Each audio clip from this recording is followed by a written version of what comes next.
Good morning. I will shortly be seeing His Majesty the King to offer my resignation as Prime Minister.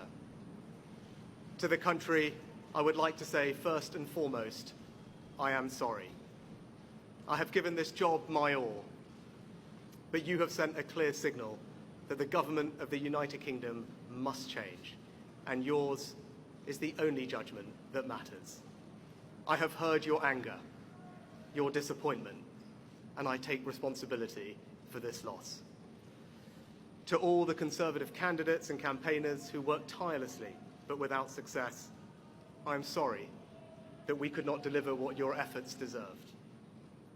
It pains me to think how many good colleagues who contributed so much to their communities and our country will now no longer sit in the House of Commons. I thank them for their hard work and their service. Following this result, I will step down as party leader, not immediately, but once the formal arrangements for selecting my successor are in place.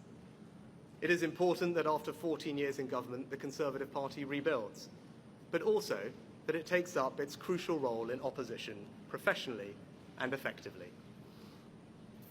When I first stood here as your Prime Minister, I told you the most important task I had was to return stability to our economy. Inflation is back to target, mortgage rates are falling, and growth has returned. We have enhanced our standing in the world, rebuilding relations with allies, leading global efforts to support Ukraine, and becoming the home of a new generation of transformative technologies. And our United Kingdom is stronger too, with the Windsor Framework, devolution restored in Northern Ireland, and our union strengthened. I'm proud of those achievements. I believe this country is safer, stronger, and more secure than it was 20 months ago. And it is more prosperous, fairer, and resilient than it was in 2010.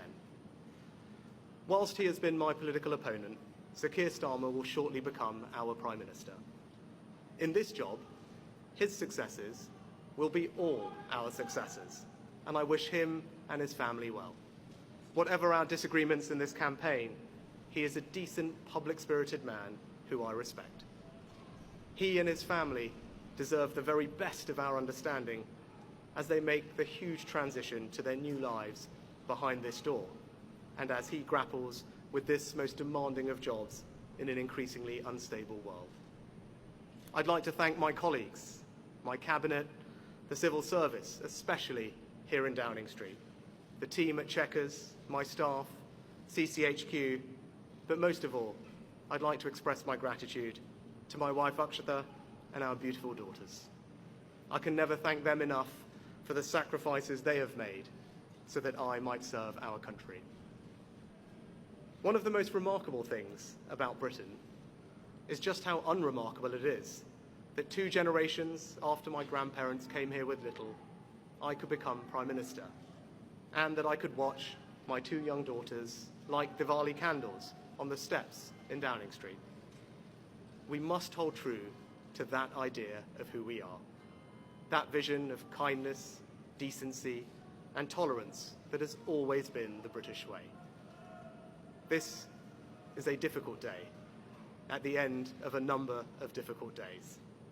But I leave this job honoured to have been your Prime Minister. This is the best country in the world, and it is thanks entirely to you, the British people, the true source of all our achievements, our strengths, and our greatness. Thank you.